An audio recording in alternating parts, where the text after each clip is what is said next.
Hola, muy buenos días, muy buenas tardes o muy buenas noches o a cualquier hora que estén viendo este video. Nosotros somos el equipo 7 y vamos a presentar el terrorismo en el Perú. Y sí, ese terrorismo que nuestros padres vivieron cuando eran niños, o nuestros abuelos cuando eran un poco más jóvenes. Para ser más exactos, desde los años 80 al 90, aunque se dice que el problema sí sigue existiendo, pero en menor medida, claro. El punto es que el terrorismo es uno de los acontecimientos más importantes del Perú y que como peruano debemos saber. En esto ocurrieron diferentes enfrentamientos entre gente que buscaba un cambio y por el otro lado quienes desde lo más alto, o sea el gobierno, habían de alguna u otra forma fallado en darles esas oportunidades, esas igualdades que ellos tanto deseaban. Y todo esto lo sabemos gracias a que hablamos del terrorismo en diferentes clases durante todo el ciclo. Sin embargo, si tuviera que elegir mis top 3 clases en las que hablamos del terrorismo, serían las siguientes. La semana 11 que nos habló del gobierno de Belaúnde y el gobierno de Alan García, cubriendo los desastres económicos y políticos que ocurrieron durante los años 80 y 90. En otras palabras, esta clase nos sirvió como contexto para ver cómo surgió el terrorismo y cómo tomó protagonismo. Para la semana 12, hablamos de cómo sería el inicio de una época de violencia pura. El control y decisión de las Fuerzas Armadas provocando muertes en ambos bandos. El estado de emergencia nacional a causa del narcotráfico. La crisis del país en diferentes aspectos. Y por último, y posiblemente lo más impactante, la captura de Abimael Guzmán. Finalmente también elegimos la semana 14, porque en esta tocamos el tema de Fujimori, de su gobierno de Fujimori, y cómo terminó toda esta época de violencia y matanza. Con matanza. Algunas consecuencias que nos dejó, como la discriminación hacia los campesinos o hacia los comunistas. Y lo que para mí puede ser lo más importante, la importancia de no olvidar lo que pasamos para no volver a repetirlo. El terrorismo tiene muchas causas, desde en lo económico hasta en lo social, como por ejemplo la educación o los valores que se deberían formar en el hogar. A pesar de esto, encontramos que la principal causa del terrorismo y del alcance que éste tuvo es la expansión de su ideología mediante las universidades. Los líderes de estos primeros grupos vieron en las universidades una buena forma de expandir sus ideologías. Esto porque no llamarían mucho la atención, y el público al que buscarían serían los jóvenes. Cambiar la manera de pensar de la siguiente generación era fundamental en su plan. Intentaron lograrlo, haciéndoles ver la realidad de muchos peruanos en provincia, pero culpando únicamente al gobierno y hablando de su ideología como si esta fuera la única manera de acabar con las injusticias de nuestro país. También buscaron compartir sentimientos como el odio o el resentimiento. Estos sentimientos fueron de los principales motivos de usar la fuerza para lograr sus objetivos. Como ya mencionaba mi compañero, una causa del terrorismo, pues la propagación de su ideología a través de las universidades de los jóvenes estudiantes. Como consecuencia, ellos abrigaron rápidamente los ideales revolucionarios marxistas, cuestionando sobre todo la desigualdad económica y la marginalidad cultural frente a los rasgos del criollismo, por ejemplo, aristocrático, convirtiendo al capitalismo. La educación de la masa debía hacerse a través del conocimiento tecnológico para modificar la conducta de los estudiantes y convertirlos en instrumentos del cambio radical. Como la ausencia del Estado, también para estas décadas se había convertido en espacios para una gran cantidad de jóvenes provincianos que, disconformes con el sistema y afectados por la exclusión, andaban en busca del mito del progreso, convirtiéndose en una generación armada en donde reprimieron, sofocaron y sometieron a quienes no cedían. Buenas noches, ¿me podría presentarse por favor? Mi nombre es Elena Condori, tengo 56 años y soy natural de aquí de Lima. Ok, en esta ocasión usted está representando al sector urbano en la época del terrorismo, ¿ok? ¿Podría contestar las siguientes preguntas, por favor?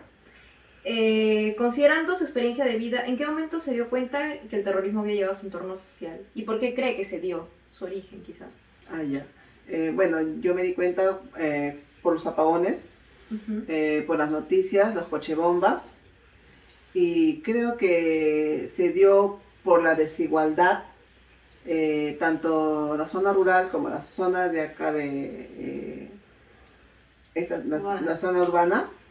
Lo que pedía la zona rural es que haya igualdad, y creo que en la zona rural pues hubo muchas violaciones de sus derechos, y lo que ellos por ende querían que haya totalmente igualdad para todos. Claro, justicia, en diferente trato. Así es. Muy bien, para finalizar, ¿cómo afectó ello en su vida el terrorismo a nivel social, económico, socioemocional, educativo? Afectó totalmente emocionalmente y creo que hasta ahora porque se reprimió muchas cosas, prohibieron muchas cosas, hubo escasez de productos, a tal extremo les cuento que hasta la gaseosa estaba escasa, no había gaseosas, entonces en la parte de la economía afectó mucho bastante la canasta familiar, ¿no? El arroz, el azúcar, la leche, todo era medido, racionado y es más, los productos venían a tienda y nosotros teníamos que ir a buscar a las empresas. Okay. Bueno, muchas gracias por la entrevista. Buenas noches. La segunda entrevista se realizó en el sector rural, Brain, ya que los hechos vividos son muy diferentes a lo vivido en la ciudad. ¿En qué momento te diste cuenta de la presencia del terrorismo en tu localidad? Año 1980, chay watapimi. Iskay runakuna chayaykamura. Iskay runakuna chayamuspanmi engañara llapa runata. Ñuqayku hamuniku llapa pubrikuna ayudarmi. Chaymi ñuqaykuqa apuyuta qusaqku llapa pubrikunaman nispa. Hinaptinmi chay apuyuquqa llapa runatataq sipiyta qallayku. Wasikunatapas yaykuyta qallayku. Llapa animalkunatapas nakakuyta qallayku. Hinaspanmi chaynapiñam ñuqaykuqa musyaraniku terrorismo kasqanta. Imatataq ñuqanchiktaqa yanapawasunchik kayna sipispaqa ñuqanchikta sipiwaspanchikqa kayqa terrorismo nispayku wintata hukuraniku hinaptinmi chaynapiñam matanza kara. ¿El terrorismo cómo afectó en tu vida? Ñuqaykumu yacharaniku hatun manchakuywan kay llaqtaykupi wañuchinakuy qallaykuptin chay manchakuywanmi ñuqayku pasakuraniku llapa familiantin campukunaman chay campupim ñuqayku pakarayamuraniku kay matanza chinkanankama.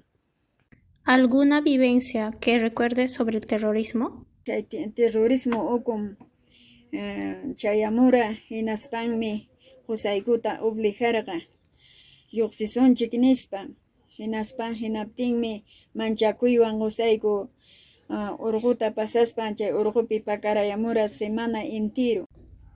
Teniendo en cuenta que Fujimori era el máximo representante del Estado en aquel entonces, nuestro equipo sostiene que este reaccionó adecuadamente ante el terrorismo, pues Fujimori realizó dos actos que consideramos fueron los más importantes. El primero es la disolución del Congreso, medida que fue necesaria, ya que cuando el presidente quiso plantear 37 decretos legislativos que irían en contra de las agresiones de Sendero Luminoso, el Parlamento se opuso completamente y no se pudo realizar dicho procedimiento. Sin embargo, más adelante Fujimori decidió realizar aquella medida, disolver el Congreso, para así poner en marcha todos los planes que él tenía en mente. Tras estas empieza la segunda medida, promulgar el decreto legislativo número 741, donde dio a las rondas campesinas un permiso para que puedan autodefenderse como les plazca contra las agresiones que puedan sufrir por Sendero Luminoso. Este fue el acto que acabó completamente contra el terrorismo. Y bueno, ya concluyendo, desde nuestro punto de vista, las medidas tomadas durante el gobierno de Fujimori puede que no hayan sido las más razonables, pero sí las que se necesitaban para poder acabar contra el terrorismo. Fue él el único que tuvo el valor para realizar aquellas acciones para poder regresar la paz al Perú. El tema de las soluciones para el terrorismo, pese a todo lo que se vivió en la época del terrorismo, se puede decir que también nos dejó lecciones las cuales como peruanos no tenemos que volver a repetir. En la actualidad tenemos un Estado comprometido para eliminar el terrorismo de nuestro territorio, como es la Ley 24651, la cual todo acto el cual vaya en contra de la población será condenado por más de 15 años. Pero si podemos ir más allá y crear realmente soluciones radicales que el Estado tendría que implementar, penas mayores, como es la pena de muerte. Pero para implementar ello, el Perú se tiene que salir de la Corte Iberoamericana de Derechos Humanos para empezar a tratar a estos individuos los cuales traicionaron a la patria infringieron terror a las masas y terminaron acabando con vidas humanas. Y para ello, para finalizar se necesita implementar medidas las cuales refuercen los derechos de las comunidades más alejadas, trabajar por su mejoría de calidad de vida, salud, educación, y que no tengan ese concepto errado de que el Estado les da la espalda, sino que busque realmente su crecimiento para bien, como lo hace también con las grandes ciudades. El dar poder y herramientas necesarias a todos los ciudadanos por igual para disminuir la desigualdad y que se genera en los pueblos más lejanos, y la falta de atención también por parte del Estado. Todas estas mejorías ayudarían para que el terrorismo se pueda erradicar totalmente.